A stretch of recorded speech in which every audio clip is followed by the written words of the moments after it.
Welcome to the deep dive. Today we're diving into a whole mix of recent global happenings. Oh, cool. Everything from climate change's impact on marine life to a record-breaking teleport, Sounds fascinating. and even some exciting news from India's smart cities mission. Great. Ready to get your learn on? Let's do it. All right, first up, a pretty sobering study caught my eye. Yeah. Apparently, there's been a massive die-off of marine life Hmm. linked to warming oceans, and we're not just talking about a few fish here. Wow. They're calling it the largest documented vertebrate die-off ever. That's pretty serious. It is. It's a stark illustration of what scientists are calling marine heat waves, or MHWs for short. Okay. These are prolonged periods where a patch of ocean suddenly heats up, like Mhm. 3 to 4 degrees Celsius above average. Okay. And it can last for days, weeks, even years. So like these extended periods of extreme heat. Exactly, and the study mentioned these heat waves are being driven by trapped atmospheric heat and shifting ocean current. What kind of impact does that kind of temperature spike have on the ecosystem? Well, think of it as a domino effect. Okay. It disrupts everything. Like what specifically? You see species migrating to cooler waters. Mm-hmm. The balance of the ecosystem gets thrown off. And then you have things like toxic algal blooms popping up. The 2014-2016 Pacific marine heat wave, for example, Yeah. wiped out 4 million seabirds 4 million? in Alaska alone. That's just staggering. It makes you realize how interconnected everything is. It really does. What happens to the rest of the food chain when a keystone species like seabirds Right. is taken out of the equation? Exactly. The consequences ripple outwards. Fish populations are impacted. Makes sense. The predators that rely on those fish also suffer. Right. And even coastal communities that depend on fishing for their livelihoods feel the effects. So it's not just an environmental problem, No, not at all. but a social and economic one as well. Precisely. And the scariest part is the number of these MHW events has doubled since 1982. And in the tropical Indian Ocean, they've increased up to fourfold. That's so... So this is a serious issue. It's not a problem for future generations to worry about. It's happening right now. Okay, well, that was a heavy start. Yeah, Let's shift gears a bit sure. and talk about some solutions for a change. Okay. There was a report on transformative change for achieving global sustainability that I wanted to dig into. Ah, yes. That was from the Intergovernmental Platform on Biodiversity and Ecosystem Services. IPBES. IPBES, that's right. They outlined 5 key strategies for achieving transformative change. They did. But the real core of their message is that we need to fundamentally shift our views and our practices, Uh-huh. not just do more of the same. Yeah, So it's about changing how we think and operate, exactly. not just throwing more resources at the problem. Precisely. Hmm. For example, the report emphasizes conserving and restoring ecosystems. Okay. They call for systemic changes in sectors like agriculture and fisheries, Right. and argue that we need to transform our economic systems to actually value nature. Hold on. Did I read that right? Did the report say that over half of global GDP depends on nature? You read that right. Wow. It is a mind-blowing statistic, isn't It it? is. We often forget how intertwined our well-being and our economies are with a healthy planet. We do. Okay, well, let's hope that message gets through. I hope so, too. Speaking of changing how we operate, Yeah. there was a really interesting development in nuclear energy coming out of India. Oh, right. Apparently, NTPC Limited has partnered with a US-based company Okay. to explore thorium-based nuclear energy. Interesting. Thorium is a naturally occurring radioactive metal, Uh-huh. and this is a big deal because India holds the largest reserves of thorium in the world. Wow. I didn't know that. What's really fascinating about this new fuel, which they're calling anneal, Hey, Neil. is that it can be used in existing reactors. Oh, wow. That means India could potentially boost its energy security Right. and reduce nuclear waste by over 85% all at the same time. That's incredible. Sign me up for less nuclear waste. Less is definitely better when it comes to nuclear waste. It's great to see countries looking for alternative energy sources Yeah. that are efficient and environmentally friendly. It gives you hope for the future. It does.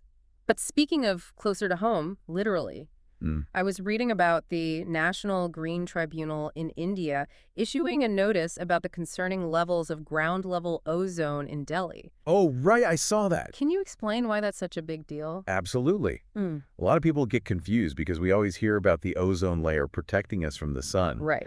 But ground-level ozone is actually a harmful air pollutant. Okay. It forms from reactions with things like vehicle emissions, and industrial pollutants. That makes sense. Yeah. The article mentioned the NGT is focusing on controlling those emissions through things like stricter vehicle standards and promoting electric vehicles. Exactly, and for good reason. Why is that? Ground-level ozone contributes to respiratory problems. In fact, it's estimated to cause 1 million premature deaths every year globally. 1 million deaths. Wow, that's a stark reminder of how air quality is literally a matter of life and death. It really is. Okay, let's talk about another kind of pollution. An oil spill in the Black Sea Oh, yeah. has caused a major environmental emergency in Russia. It was a tragic accident. Yeah. Storm-damaged oil tankers near the Kerch Strait, but thousands of tons of heavy fuel oil spilled into the sea. Whenever I hear about oil spills, it makes headlines, but then I kind of forget about it. I know what you mean. But then I'm reminded of how long-term the damage can be. It's easy to forget the lasting impact. So remind me, what are the long-term effects? Well, oil spills are devastating to marine life. Birds, mammals, entire coastal habitats, everything suffers. Wow. Remember oil floats? It spreads rapidly, creates that infamous oil slick, Right. and basically suffocates and poisons everything it touches. Definitely a good reminder that our reliance on fossil fuels has some serious environmental risks. Absolutely. Okay, let's end this section on a positive note. All right, I like it. I was reading about some great news coming out of India's Smart Cities mission. Oh, yeah. They're seeing some real improvements in education and women's safety. That's fantastic. The mission has been running since 2015, That's right. and they've been conducting impact assessment studies. They have. And cities like Raipur and Tumakuru are seeing great results. What kind of results? They're building digital libraries. Student enrollment is increasing. That's great. And they've implemented surveillance systems that are actually leading to crime reduction. So they're not just focusing on technology, but on making cities safer and more equitable. Exactly. It's nice to see that these initiatives are producing tangible results. It is. All right, before we move on, Yeah. there's one more development that I just have to talk about. You ready for this? Hit me with it. Scientists have successfully teleported a quantum state of light over 30 kilometers. What? No way. Yes. That's incredible. Tell me more. They basically transferred quantum information between 2 points using what are called entangled states. Okay. And this wasn't some lab experiment. They did it over fiber optic cables. So does this mean we're getting closer to that sci-fi dream of a quantum internet? Absolutely. Imagine ultra-secure communication, Wow. super sensitive sensors, interconnected quantum computers across the globe. The possibilities are pretty much endless. All right, well, that definitely leaves me wanting to know more. Me too. But before we get too carried away with quantum possibilities, let's take a quick break. When we come back, we'll dig into some of the other news stories you sent me. Sounds good. I'm ready for more. Yeah, that quantum internet is definitely something to keep an eye on. It is. Who knows what the future holds, but for now, Right. let's get back to some more down-to-earth news. You sent me an article about India's Directorate General of Trade Remedies. The DGTR. Yeah. Recommending anti-dumping duties on imported PVC paste resin from China and 5 other countries. It's a pretty significant move aimed at protecting domestic industries from unfair competition. So explain this to me. What are anti-dumping duties? Essentially, they're tariffs you impose on imported goods that are being sold for less than their fair market value Okay. back in their home country. So it's like leveling the playing field for Indian businesses. Exactly. The DGTR investigates these claims of dumping and then recommends measures to protect domestic industries. So it's kind of a safeguard against predatory pricing. You could say that. It's a good example of how complex global trade can be, It is. and the kinds of steps countries take to protect their economic interests. For sure. Speaking of economic indicators, Yeah. you also flagged the fact that the RER index for the Indian rupee hit a record high in November 2024. I did. What is the REOR exactly? The RER, or Real Effective Exchange Rate, measures the value of a currency against a basket of other currencies. Okay. It takes into account things like inflation. Right. So a rising RER in this case indicates that the rupee is appreciating in real terms. Okay, so what does that mean for, say, the average person? Well, a stronger rupee can make imported goods cheaper, which is good news for consumers. Yeah. Right. But on the flip side, it can also make Indian exports less competitive on the global market. So policymakers have to walk a tightrope, Indeed. trying to balance the needs of consumers and exporters. Exactly. Currency fluctuations can have a ripple effect across the entire economy. Yeah, it's a complex equation with no easy answers. For sure. Okay, well, let's move on to something a little less complex. All right. Some good news about India-Australia relations. Okay.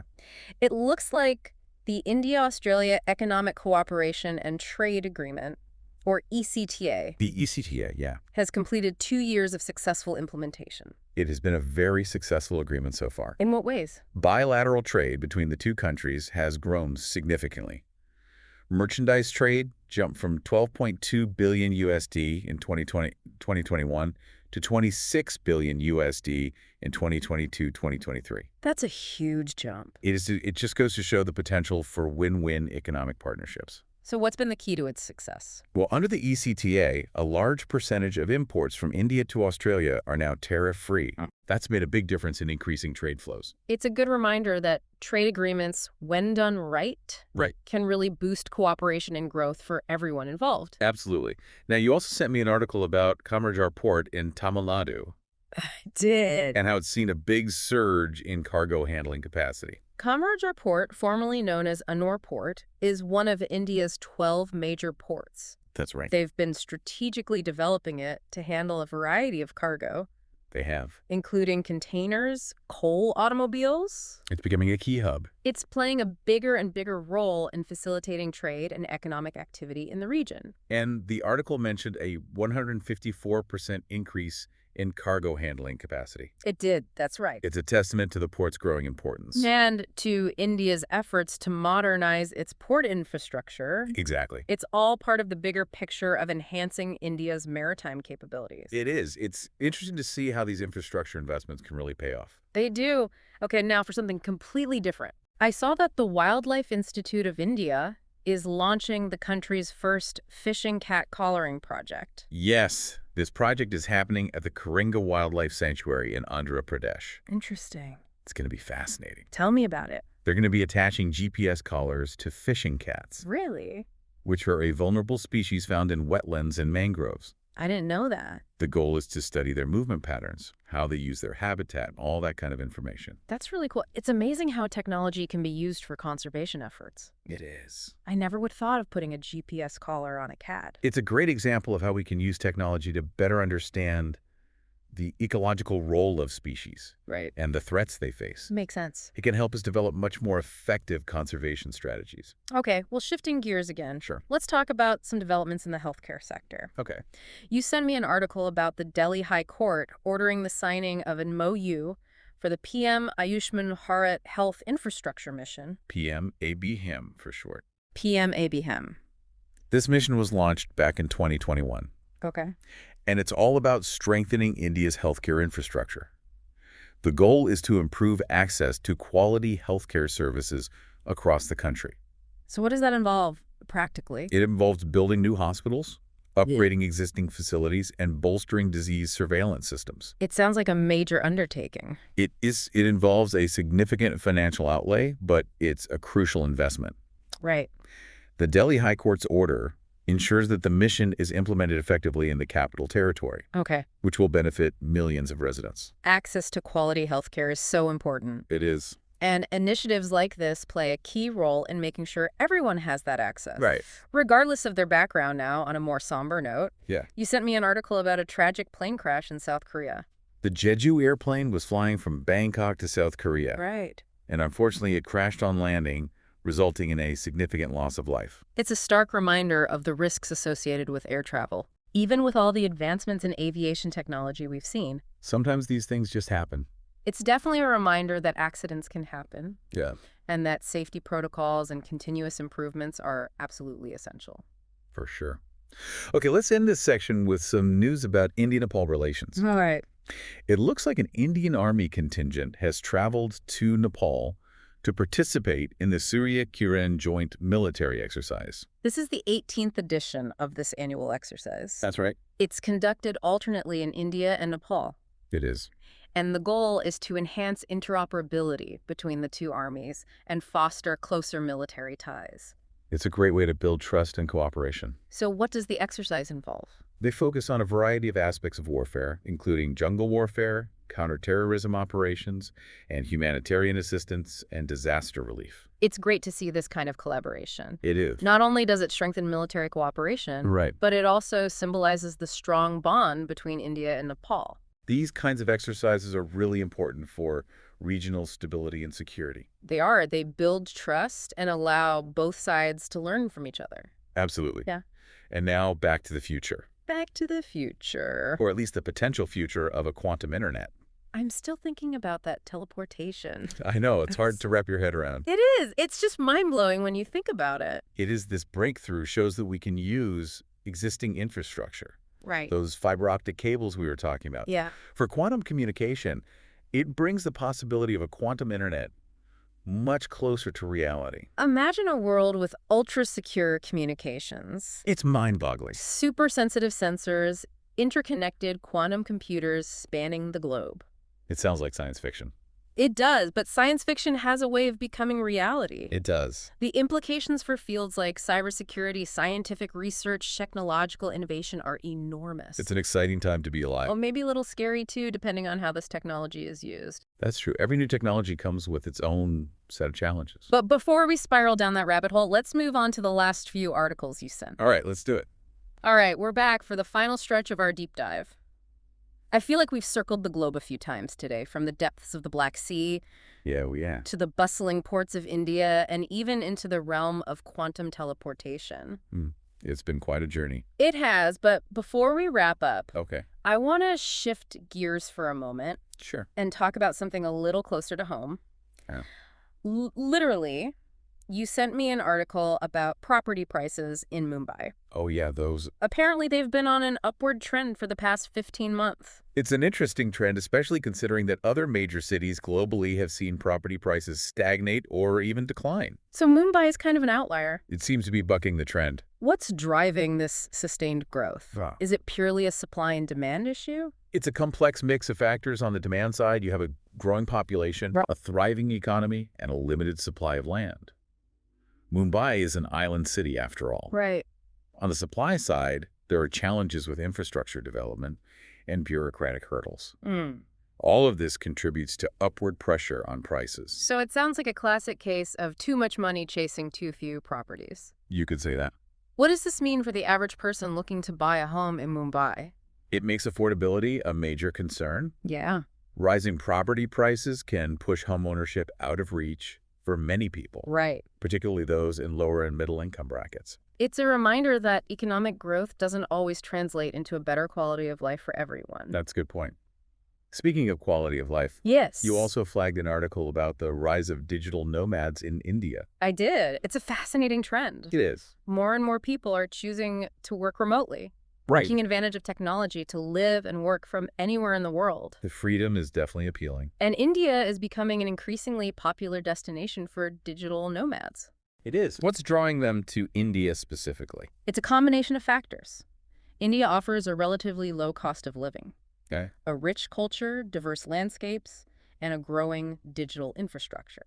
So it's a good mix of practicality and adventure. You could say that it's a very appealing package for location-independent professionals. It sounds like a dream come true, being able to work from a beach in Goa or a cafe in the Himalayas. It does sound idyllic. But I imagine there are challenges too. Of course, there are always challenges. Visa regulations can be tricky. I bet. Internet connectivity can be unreliable in some areas, and there can be cultural differences to navigate. Right.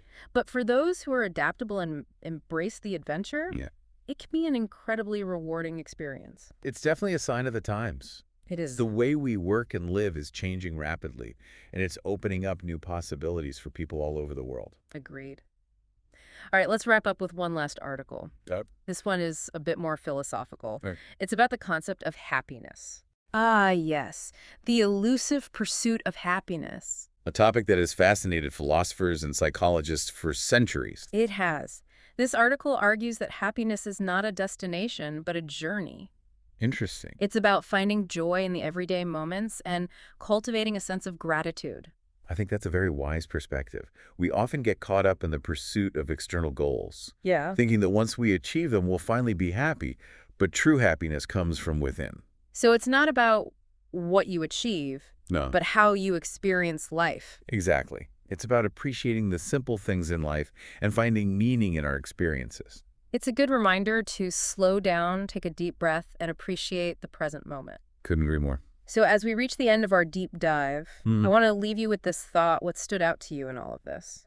That's a good question. What will you take away from our conversation today? For me, it's the reminder that we live in a complex and ever-changing world. There are challenges and opportunities around every corner. There's It's up to us to stay informed, engage with the world around us, and make choices that align with our values. Well said. And to our listener, I hope this deep dive has sparked your curiosity and given you some food for thought. Keep exploring, keep learning, and until next time, happy diving.